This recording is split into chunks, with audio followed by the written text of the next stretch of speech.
12th physics. इसके पहले हम लोग पढ़े हैं torque on current carrying rectangular loop placed in uniform magnetic field, जिसका वैल्यू आया है टॉ बराबर IAB sine theta. If the loop has n turns तब टॉ बराबर NIAB साइन थीटा। ठीक है। अब इसमें कुछ स्पेशल केसेस है जो छोटा छोटा करके पूछता भी है, उसके बारे में हम लोग देखेंगे। Special cases on for torque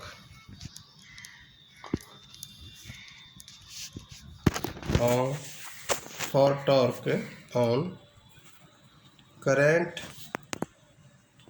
loop placed in magnetic field। ठीक है।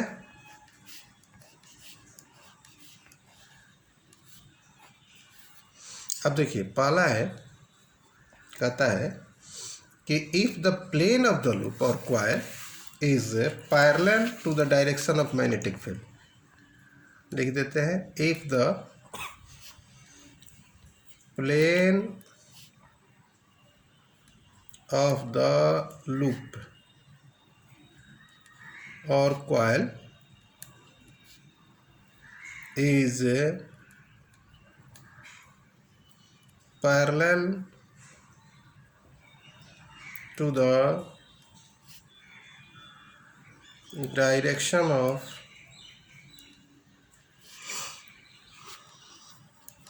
the magnetic field, then theta बराबर 90 डिग्री होगा। क्योंकि प्लेन के पैरेलल का मतलब होगा कि मैग्नेटिक लाइंस जो होंगे उसके परपेंडिकुलर दिखाएंगे, तो इसलिए टॉर्क एक्टिंग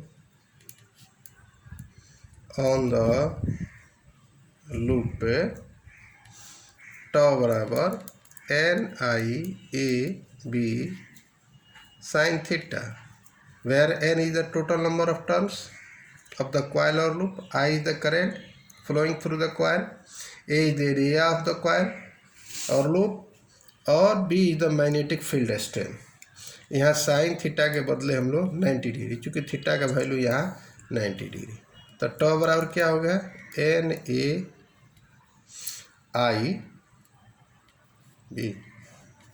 साइन 91 होता है। अर्थात इस समय मैक्सिमम टॉर्क वह कॉइल अनुभव करेगा।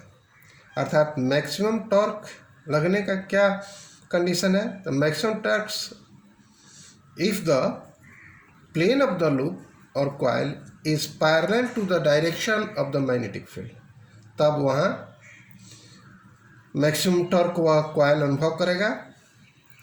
और जो magnetic field which is parallel to the plane of the loop और कॉइल, वह जो है हम उसको रेडियल मैग्नेटिक फील्ड कहते हैं। क्या कहते हैं? रेडियल मैग्नेटिक फील्ड भी उसको हम लोग कहते हैं। ठीक है।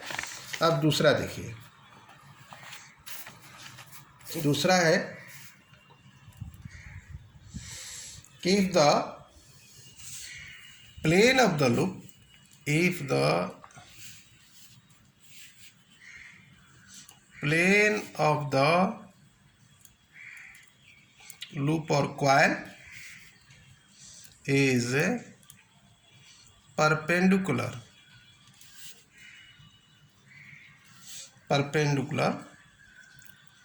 to the direction of magnetic field, तब थीटा बराबर 0 डिग्री होगा। थीटा क्या होगा? 0 डिग्री होगा। तो उस स्थिति में टॉर्क का वैल्यू क्या होगा, देखते हैं। Torque on loop equal to tau बराबर हो जाएगा NIAB साइन 0 डिग्री, और साइन 0 का मतलब हो गया 0, अर्थात no torque acts on the current carrying loop, hence the loop will be in the position of the equilibrium. Loop का क्या पोजीशन होगा, तो that is will be in the equilibrium, वह जो है इक्विलिब्रियम उसका पोजीशन होगा। अब एक बात ध्यान रखना है कि नेट फोर्स जो होता है करंट लूप पर due to uniform magnetic field ये 0 होता है, but the torque on the current loop in a uniform magnetic field may और मे नॉट बी 0, जो कि आपने अभी देखा है।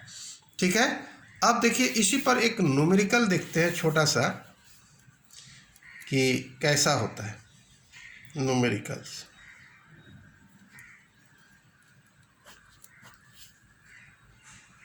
न्यूमेरिकल है a circular coil of 20 turns and radius 10 centimeter is placed in a uniform magnetic field of 0.01 Tesla, normal to the plane of the coil. If the current in the coil is 5 ampere, suppose करो, तब कह रहा है first में what is the total torque acting on the coil। दूसरा